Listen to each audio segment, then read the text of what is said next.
नमस्कार दोस्तों, मैं हूं आपका दोस्त केबी। तो आज के इस वीडियो में हम एसएससी सीजीएल का 1 दिसंबर 2022 को पहले शिफ्ट का जो एग्ज़ाम हो चुका है उसमें पूछे गए जीके जीएस और करंट अफेयर्स के टोटल हम लोग 24 प्रश्नों को यहां पर डिस्कस करेंगे। तो पूरा वीडियो बहुत ही ध्यान से देखिएगा। इस वीडियो की जो पीडीएफ फाइल है वह आपको टेलीग्राम चैनल केवी गुरुजी या kvguruji.in के ऊपर मिल जाएगी। तो वहां से आप इसके पीडीएफ को डाउनलोड कर सकते हैं। तो चलिए अब इस वीडियो की हम शुरुआत करते हैं। पहला प्रश्न पूछा गया कि ब्रह्म सभा को बाद में किस नाम से जाना गया। आप सभी को पता होगा कि 1828 में राजा राम मोहन राय जी के द्वारा इसकी स्थापना की गई थी और बाद में इसी को हम लोग ब्रह्म समाज के नाम से जानते हैं। अगला प्रश्न पूछा गया कि पौधों में जो भोजन होता है वो आपके कौन से टिश्यू में संग्रहित रहता है। तो अभी ग्रुप डी आपका जब समाप्त हुआ है तो उस समय भी ये प्रश्न पूछा गया था। अगर हम लोग पौधों में भोजन की बात करते हैं तो ये आपके पैरेन्काइमा में संग्रहित रहता है। कहाँ पर? पैरेन्काइमा की जो कोशिकाएं होती हैं वहीं पर जो आपके फूड मटेरियल होते हैं पौधों के, इसी में स्टोर किए जाते हैं। अगला प्रश्न पूछा गया कि वर्ष 2015 में किस भारतीय को ग्रैमी अवार्ड से सम्मानित किया गया था। तो ध्यान रखिएगा, रिकी केज इनका नाम है और इस साल भी इनको ग्रैमी पुरस्कार मिला हुआ है। जब हम लोगों ने ग्रैमी पुरस्कार के बारे में पढ़ा था तो उस समय मैंने आपको बताया था कि 2015 में भी इनको पुरस्कार मिल चुका है, यानी कि दूसरी बार इनको ये पुरस्कार मिला है। वहीं पर एक नाम आपको और ध्यान रखना है जो कि है फाल्गुनी शाह का। तो रिकी केज को 2015 में मिला था और 2022 में दो भारतीय फाल्गुनी शाह और रिकी केज को यहाँ पर ग्रैमी पुरस्कार से सम्मानित किया गया। अगला प्रश्न पूछा गया कि क्विक लाइम का रासायनिक फार्मूला क्या है। तो क्विक लाइम कहिए या फिर बिना बुझा हुआ चूना कहिए, दोनों का ही मतलब एक है और इसका फार्मूला होता है CaO, कैल्शियम ऑक्साइड के नाम से भी इसको हम लोग जानते हैं। वहीं पर आपको ध्यान रखना है सोडा लाइम के बारे में, जिसका फार्मूला होता है CaHNaO2। ये आपके सोडियम हाइड्रोक्साइड और कैल्शियम हाइड्रोक्साइड का मिश्रण होता है।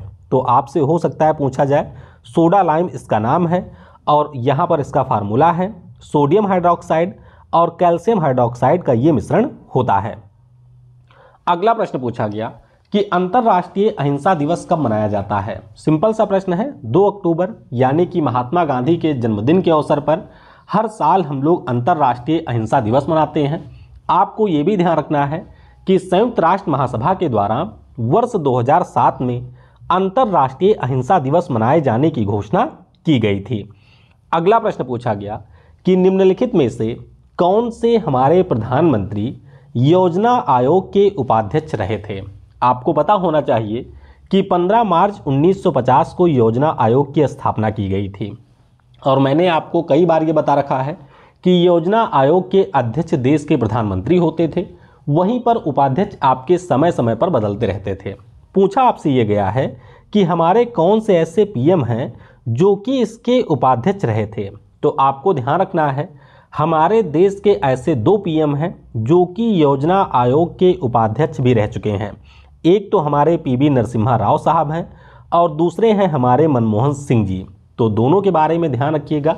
अगर आपसे राष्ट्रपति के बारे में पूछा जाता है कि कौन से राष्ट्रपति इसके उपाध्यक्ष रहे हैं, तो राष्ट्रपति हमारे हैं प्रणब दा, यानी कि प्रणब मुखर्जी साहब योजना आयोग के उपाध्यक्ष रह चुके हैं।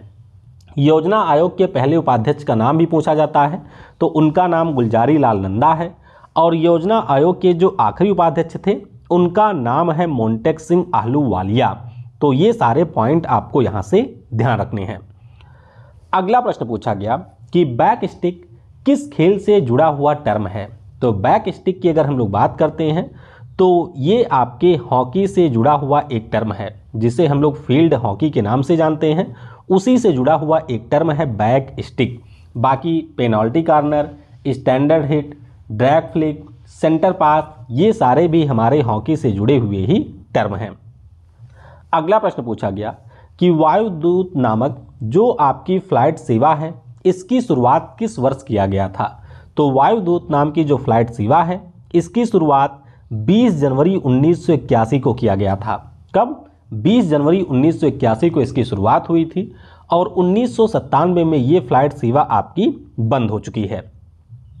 अगला प्रश्न पूछा गया कि दूसरे अंतर्राष्ट्रीय योग दिवस 2016 का विषय क्या था। ध्यान रखिएगा कि 2014 में अंतर्राष्ट्रीय योग दिवस मनाए जाने की घोषणा हुई थी, 2015 में ये पहली बार मनाया गया था, 2016 में इसको दूसरी बार मनाया गया। तो अगर हम लोग विषय की यहाँ पर बात करते हैं तो yoga for the achievement of the sustainable development goal, यानी कि जो भी हमारे सतत विकास लक्ष्य हैं उनको प्राप्त करने के लिए योग, ये इसका विषय था। मतलब कि दूसरे एडिशन का 2022 की अगर हम लोग बात करते हैं तो मानवता के लिए योग, यानी कि योगा फॉर ह्यूमैनिटी इसका विषय है और हर साल 21 जून को ये मनाया जाता है। अगला प्रश्न पूछा गया कि सरोद सम्राट या फिर सरोद के राजा के रूप में किसे जाना जाता है। तो आपको ध्यान रखना है जो हमारे उस्ताद अमजद अली खान साहब थे, क्या नाम है, उस्ताद अमजद अली खान साहब हैं, इनको हम लोग सरोद सम्राट के नाम से जानते हैं। भारत में अगर हम लोग अन्य सरोद वादकों की बात करें तो अमजद अली खान साहब सबसे फेमस, अली अकबर खान, सौमिक दत्त, अभिषेक लाहरी, ब्रिज नारायण, हाफिज अली खान, राजीव तारानाथ, अयान अली खान, अमान अली खान, असद किजी वैस, बुद्धदेव दास गुप्ता, बहादुर खान, सरन रानी, ये सारे आपके सरोद वाद्य यंत्र से संबंधित हैं। अगला प्रश्न पूछा गया कि विजयनगर साम्राज्य की स्थापना किस सल्तनत ने किया था। अब आप लोगों ने ये पढ़ा होगा कि हरिहर और बुक्का नाम के दो भाई थे जिनके द्वारा 1336 में विजयनगर साम्राज्य की स्थापना की जाती है। लेकिन आपको ये भी पता होना चाहिए कि विजयनगर साम्राज्य के अंतर्गत टोटल आपकी 4 डायनेस्टी थी और सबसे पहली डायनेस्टी का नाम था संगम। तो संगम वंश, इसी के द्वारा विजयनगर साम्राज्य की स्थापना की गई थी और इसकी राजधानी बनाई गई थी हम्पी में। अगला प्रश्न पूछा गया कि किस उद्देश्य से रामकृष्ण मिशन की स्थापना की गई थी। तो स्वामी विवेकानंद जी के द्वारा 1 मई 1897 को इसकी स्थापना की जाती है। उद्देश्य आपसे पूछा गया था, तो ध्यान रखिएगा जो भी हमारे वेदों से संबंधित शिक्षा थी उसके प्रचार प्रसार करने के लिए रामकृष्ण मिशन की स्थापना हमारे स्वामी विवेकानंद जी के द्वारा 1 नहीं 5 मई 1897 को किया गया था। अगला प्रश्न पूछा गया कि वर्ष 2022 में यानी कि जुलाई 2022 में सीबीडीटी के नए अध्यक्ष के पद पर किसे नियुक्त किया गया है। तो नाम जरूर ध्यान रखिएगा। सीबीडीटी का पूरा मतलब होता है central board of direct taxes और इसके नए अध्यक्ष बने हैं, नाम इनका है नितिन गुप्ता। वहीं पर आपको सीबीआईसी के बारे में भी ध्यान रखना है जिसके अध्यक्ष हैं विवेक जौहरी। अगला प्रश्न पूछा गया कि किस राज्य की सरकार ने सभी आंगनवाड़ी में बच्चों को दूध और अंडे देने के लिए एक परियोजना की शुरुआत की। तो ये जो परियोजना है उसको केरल के सीएम पिनरई विजयन जी के द्वारा शुरू किया गया है और इस परियोजना का नाम है पोषका बाल्यम योजना। तो ध्यान रखिएगा इस योजना के अंतर्गत केरल राज्य में जो भी आंगनवाड़ियां हैं वहां पर बच्चों को दूध और अंडा दिया जाएगा। अगला प्रश्न पूछा गया कि गोल्जी बॉडी परिपक्वता की अवस्था में किस आकार में रहता है। तो यहाँ पर आप लोग देख सकते हैं ये आपका गोल्जी अपरेटस है और अगर हम लोग इसके शेप की बात करते हैं तो इसका शेप होता है स्टैग्ड फ्लैट सिस्टर्नी के श्रृंखला के रूप में। तो यहाँ पर आप देख सकते हैं ये आपके स्टैग्ड फ्लैट सिस्टर्नी श्रृंखला के आकार में पाया जाता है। अगला प्रश्न पूछा गया कि निम्नलिखित में से कौन सा अनुच्छेद समानता के अधिकार से है। बहुत ही ज़्यादा सिंपल है, आप सभी को पता होगा हमारे संविधान में जो अनुच्छेद 14 से 18 हैं वो समानता के अधिकारों की बात करते हैं और उसी से जुड़ा हुआ एक प्रश्न यहाँ पर पूछा गया था। अगला प्रश्न पूछा गया कि मार्च 2022 में ऊंट संरक्षण और विकास योजना किस राज्य की सरकार ने शुरू किया। तो ऊंट्स आपके कान में जैसे ही पहुँचे आप समझ जाइएगा कि इसके लिए जो काम है वो राजस्थान की सरकार ने ही किया होगा, क्योंकि आपके जो ऊंट होते हैं वो मरुस्थलों के लिए सबसे ज़्यादा उपयोगी होते हैं और भारत में मरुस्थल का मतलब हो जाएगा राजस्थान।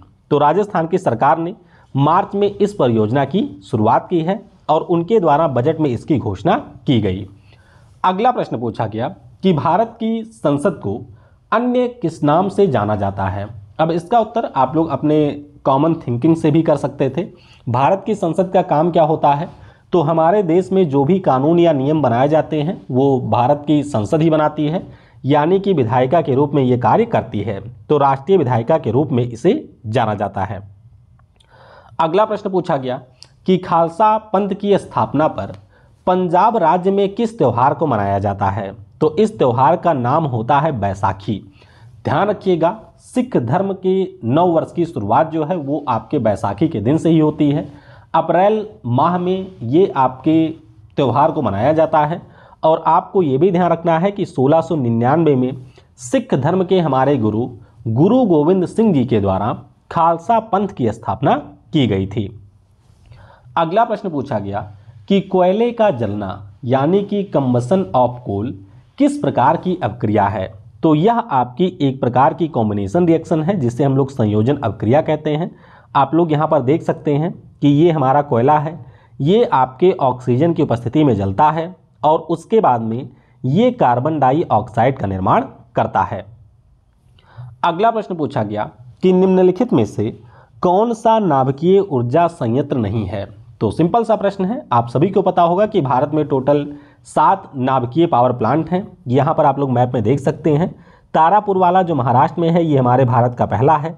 कलपक्कम की अगर हम लोग बात करते हैं, कुडनकुलन की बात करते हैं, ये दोनों तमिलनाडु में है। कैगा आपके कर्नाटक में है, काकरापार आपके गुजरात में है, रावत भाटा राजस्थान में है और नरौरा आपके है उत्तर प्रदेश में।